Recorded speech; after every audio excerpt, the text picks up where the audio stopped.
నా పేరు వెంకటేశ్వరరావు అండి. నేను ఇక్కడ టెక్కల ఆర్‌డీఓగా కూడా పనిచేశాను. గత 2014 నుంచి 19 వరకు. తర్వాత ఈ మధ్యనే డీఆర్ఓ శ్రీకాకుళం కూడా పనిచేసి రిటైర్ అయ్యి ఎయిర్‌పోర్ట్స్‌కి అడ్వైజర్‌గాను, స్పెషల్ ఆఫీసర్‌గాను మనకి అపాయింట్ చేయడం జరిగింది. ఈ ఆర్‌డీఓ గారు, నేను కలిసి మీ గ్రామస్తులందరికీ ప్రతి గ్రామంలో ఎవరైతే ఎఫెక్ట్ అవుతున్నారో వాళ్ళందరికీ కూడా ఈ విషయాలు తెలియజేయాలనే ఉద్దేశంతో ఈ రోజు నుంచి కూడా రోజు విడిచి రోజు కానీ ప్రతిరోజు కానీ ఈ గ్రామాలన్నీ పర్యటించి విషయాలన్నీ మీకు కూలంకషంగా తెలియజేయడం జరుగుతుంది. దానిలో భాగంగా మీ గ్రామం రావడం జరిగిందండి. ముఖ్యంగా మనకి జరాయితీ ల్యాండ్లు మనం తీసుకున్నట్లయితే జరాయితీ ల్యాండ్ ఏ రోజైతే మనం నోటిఫికేషన్ ఇస్తామో ఆ రోజు నాటికి మార్కెట్ వాల్యూ ఎంత ఉన్నది అనేది మన సబ్ రిజిస్ట్రార్ ఆఫీస్ ద్వారా డిసైడ్ చేయడం జరుగుతుంది. ఆ రోజు నాటికి ఉన్నటువంటి మార్కెట్ వాల్యూని పరిగణలోకి తీసుకుంటాం.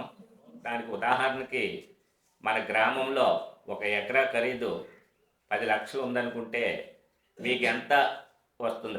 10 లక్షలు ఇప్పుడు మార్కెట్ వాల్యూ కింద డిసైడ్ చేశారు ల్యాండ్ ఎక్విజిషన్ ఆఫీసర్ గారు అనుకుంటే, మనం గవర్నమెంట్ ఈ చట్ట ప్రకారం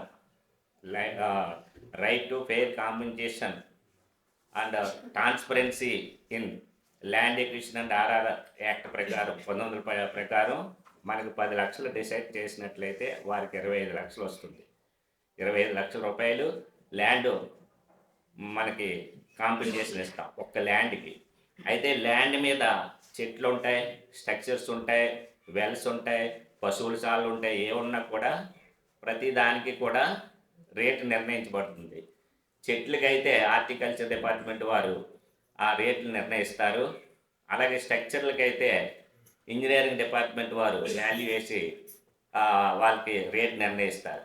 సపోజ్ ఒక ఎకరంలో జీడి తోట ఉన్నట్లయితే ఆ జీడి తోట కాస్ట్ ఒక 2 లక్షలు లేకపోతే 3 లక్షలు అక్కడ వాల్యూ వేస్తారు. అందరి సమక్షంలోనే, రైతుల సమక్షంలోనే హార్టికల్చర్ డిపార్ట్మెంట్ వారు వాల్యూ వేస్తారు. ఆ వాల్యూ ఒక ఎకరానికి 3 లక్షలు 4 లక్షలు వచ్చినట్లయితే దానికి చట్ట ప్రకారం డబుల్ ఇస్తారు. ల్యాండ్ వాల్యూ అయితే 1.25 కలిపి డబల్ చేసి ఇస్తారు. అంటే 10 లక్షలు ఉంటే 20 లక్షలు కాకుండా 25 లక్షలు ఇస్తారు ల్యాండ్ వాల్యూ. చెట్ల వాల్యూ అయితే 5 లక్షలు ఉందంటే 10 లక్షలు ఇస్తారు. 10 లక్షలు ఉందంటే 20 లక్షలు ఇస్తారు. అలాగే స్ట్రక్చర్స్, వెల్స్, ఇంకేమైనా పశువుల చాలు వీటిలో ఉన్నట్టయితే వాటికి కూడా ల్యాండ్ ఎక్విజిషన్ ఆఫీసర్ ఆర్డీఓ గారు కావచ్చు, స్పెషల్ ఆఫీసర్ గారు కావచ్చు, ఏ ల్యాండ్ ఎక్విజిషన్ ఆఫీసర్ అయితే దాన్ని డిసైడ్ చేస్తారో దాని వాల్యూకి డబుల్ ఇస్తారు ప్రతిదీ కూడా. అంటే భూమి వాల్యూతో పాటు చెట్ల వాల్యూ, అందులో ఏమైనా స్ట్రక్చర్స్ ఉంటే ఆ వాల్యూ, ఏమన్నా నూతులు పశువుల సార్లు ఉంటే ఆ వాల్యూ కలిపి మీకు పేమెంట్ ఇవ్వడం జరుగుతుంది. ఇది మనకి ఇక్కడ ఆర్ఎండ్ఆర్ ప్యాకేజ్ అనేది ఇక్కడ ఉండదు. ఆర్ఎండ్ఆర్ ప్యాకేజ్ అంటే ఏంటి? సపోజ్ ఏదన్నా గ్రామాలు ఖాళీ చేసి గ్రామాలను వేరే చోటకి తరలించే పరిస్థితి ఉన్నట్లయితే ఆర్ఎండ్ఆర్ ప్యాకేజ్ ఇస్తాం. ఆ ఆర్ఎండ్ఆర్ ప్యాకేజ్ అది కూడా చట్ట ప్రకారమే. వాళ్ళకి కూడా ఫ్యామిలీలో మనకి ఇక్కడ భావనపాడు, మూలపేట పోర్టుకి సంబంధించి ఆర్ఎండ్ఆర్ ప్యాకేజీలు ఇవ్వడం జరిగింది. మీ అందరికీ కూడా తెలిసే ఉంటుంది. ఆ ప్రాప్తికి మనకి ఇక్కడ అది లేదు. ఓన్లీ ల్యాండ్ కాస్ట్ మనకి తీసుకుంటాం. ఒకవేళ ఏదన్నా ఆ పొలాల్లో ఇల్లులు ఉండి అక్కడే నివాసం ఉండి ఆ ఇల్లులు పోతున్నాయి అనే పరిస్థితి వచ్చినప్పుడు 1-2 ఇల్లులు లేకపోతే 4-5 రైతులు కానీ ఇబ్బందులు పడుతున్నప్పుడు తప్పనిసరిగా వాళ్ళకి ఆర్ఎండ్ఆర్ ప్యాకేజ్ ఆ ఇంటి వారికి వస్తుంది. అందులో ఎటువంటి డౌట్ లేదు, చట్ట ప్రకారం చేసేదే. ఇటువంటి అంటే మనకి కాంపెన్సేషన్ విషయంలో ఎటువంటి ఇబ్బందులు లేకుండా ఎయిర్పోర్ట్ సెంట్రల్ గవర్నమెంట్ వారు తీసుకున్నటువంటి నిర్ణయాల ప్రకారం ఇది గవర్నమెంట్ ప్రాజెక్ట్ కాబట్టి తప్పనిసరిగా రైతులు ఎవరు కూడా ఇబ్బందులు పడే పరిస్థితులు ఉండవనేసి తెలియజేయాలనే ఉద్దేశంతో మనం ఈ మీటింగ్ ఏర్పాటు చేసుకోవడం జరిగింది.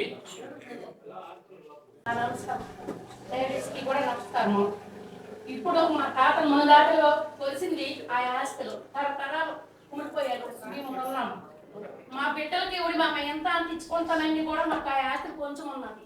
మీరు మంచిగా అడిగారు, ఇస్తామని ఎన్నో అభిప్రాయాలు చెప్పారు, సంతోషము. కానీ మేము ఆడమైన మేము బ్రతుకుతాము. మేము ఇవ్వడానికి జరగదు. ఎటు పరిస్థితి మా భూములు ఇవ్వడానికి జరగదు. రైతులు మేము ఎలా బ్రతుకుతాము? ఈవేళ మాకు అప్పు తెచ్చుకోవాలనే మాకు ఆ తోట ఉంటే మేము ఎక్కడైనా అప్పు తీసుకోగలం. మాకు పట్టే ఉండదు. కాబట్టి ఈరోజు సీరియస్ అమ్మాయి కదా, ఎవరైనా సరే దాన్ని వెనక్కి తిప్పినది.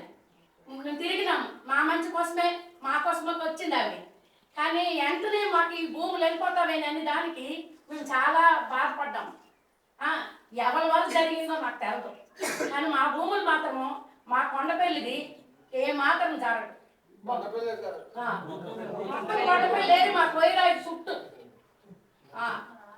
ఏ 10 గ్రామాలు ఆస్తులు ఉన్న చుట్టూ. ఎవరి 6 ఎకరం ఉన్నది, ఎవరి ఎకరం ఉంది, ఎవరి 2 ఎకరాలు ఉన్నాయి, ఎవరు 10 ఎకరాలతో ఎవరు లేరు. మేము ఆయన మీద బ్రతుకుతాము. దానికోసం మీరు ఆలోచించకండి. ఎవరైతే పెద్దగా ముందు నిర్ణయించారో అతనితో చెప్పండి. మా మాత్రం భూములు ఇయ్యము.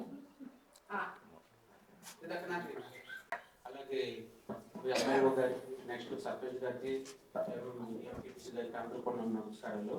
సార్ మాకు అయితే ఎయిర్పోర్ట్ అయితే మాకు అవసరం లేదు సార్. మా భూమిలో మాకు కావాలి సార్.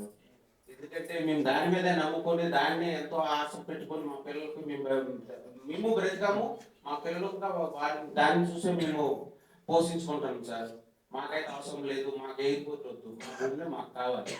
మాకు ఎయిర్పోర్ట్ వద్దే వద్దు. మా గ్రామం నుంచి ఏకైక తీర్మానం కూడా ఇదే ఫైనల్ సార్. ఇంకా రైతులు ఈ ఎయిర్పోర్ట్కి మా పరిసర ప్రాంతాలే శ్రీకాకుళం జిల్లాలో ఎందుకు తీసుకోవాల్సి వచ్చింది? శ్రీకాకుళం ఇంత భౌగోళిక ప్రాంతం విస్తరమైనప్పటికీ బుద్ధవరం వెళ్ళి ఈ ప్లేస్ ఎందుకు పరిగణలో తీసుకోవడం కారణం ఏంటి? ఎందుకంటే దీని మీద ఆధారపడినటువంటి రైతులు మేము. ఏ రైతు కూడా తమ భూముల్ని వదులుకోవడానికి సిద్ధంగా ఉంటాం. ఎందుకంటే అవి కన్న తల్లి లాంటివి. దాని మీదే మన జీవనోపాధి, మన పిల్లల చదువులు అన్నీ ఉంటాయి. ఒక మార్కెట్ రేట్ 45 లక్షలు రైతు ఉంటే తన ఆస్తులు చివరి దశలో తన పెళ్లి కోసమో తమ పిల్లల కుటుంబ చదువు కోసమో అమ్ముకునే స్టేజ్లు వస్తే 45 లక్షలకు అమ్ముకునే దగ్గర ప్రభుత్వపరంగా 5 లక్షలు 10 లక్షలు చెల్లించుకుంటామంటే ఏ రైతు కూడా ముందుకు రాస్తారు. రెండోది నా వ్యక్తిగా నా పేరు అదే మా గ్రామం పరంగా ఏకగ్రహ తీర్మానం చేశాం. మా గ్రామం నుంచి సారంగడ్డి గమ్మరు అన్నట్లుగా 28 ఎకరాలు అంటున్నారు. 28 ఎకరాలకు ఎక్కువ ఉంటుంది. ఇది కూడా 28 ఎకరాలు కావచ్చు, 28 ఎకరాలు ఎక్కువ కావచ్చు. ఒక్క సెంటు భూమి కూడా ఇచ్చే పరిస్థితి అయితే లేదు సార్.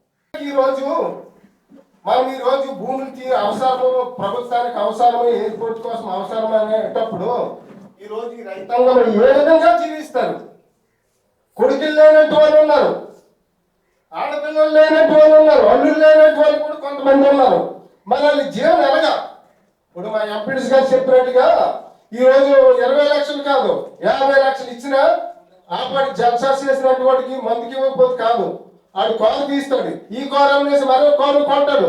అప్పుడు ఆ తల్లి పరిస్థితి ఏమో వల్ల అంటే మగ పిల్లలు లేనట్టు తల్లిదండ్రులు ఉన్నట్టు వాళ్ళు ఏమో వల్ల.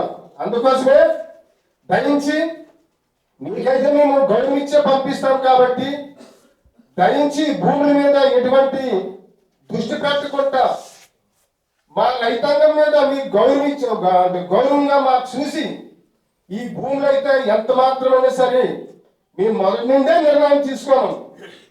మాకు అసలు గుండెపల్లికి పంచాయతీ లేదు, రెవెన్యూ లేదు. పంచాయతీ అయితే ఉంది కానీ రెవెన్యూ లేదు. మెట్టూరు రెవెన్యూలో ఉన్న మా భూములన్నీ సీపిరిపేట పంచాయతీలో మా భూములన్నీ ఉన్నాయి. అందుకోసమే మాకు ఈరోజు ఎటువంటి ఈ సముద్రం ప్రాంతంలో దగ్గర ఉన్నాం కాబట్టి తిథులి తుఫాను వచ్చేటప్పుడు మా గదులు అనేది ఎవరు కూడా మాకు సరిపెట్టుకునే పరిస్థితుల్లో మేము ఎవరెవరు కట్టుకున్న బట్టలు మా ఏరియాకి ఇచ్చిన తర్వాత కట్టుకునే పరిస్థితి మాకు వచ్చింది. అందుకోసమే ఈ ఎయిర్పోర్ట్ కోసమే మా భూములు ఏ ఒక్కరు కూడా గునిపల్లి పంచాయతీ నుంచి ఇవ్వమని మరి ఈరోజు స్పష్టంగా మన రైతాంగం సమక్షంలోనూ మీ అధికార వర్గం సమక్షంలోనూ ఎంత మాత్రమైనా సరే మేము ఇవ్వమనేది ఒక నిర్ణయం తీసుకోవడం జరిగింది. మా గ్రామం తరఫున, పంచాయతీ తరఫున, గ్రామ సంఘాల తరఫున ఏకైక నిర్ణయం తీసుకున్నాము. తీర్మానాలు కూడా మీకు మీ చేతికి అందజేయడం కూడా జరుగుతుంది. మీ అభిప్రాయాలను కూడా పైకి తీసుకెళ్తాము. ఇంతతో సమాప్తం అయిపోయింది. Thank you.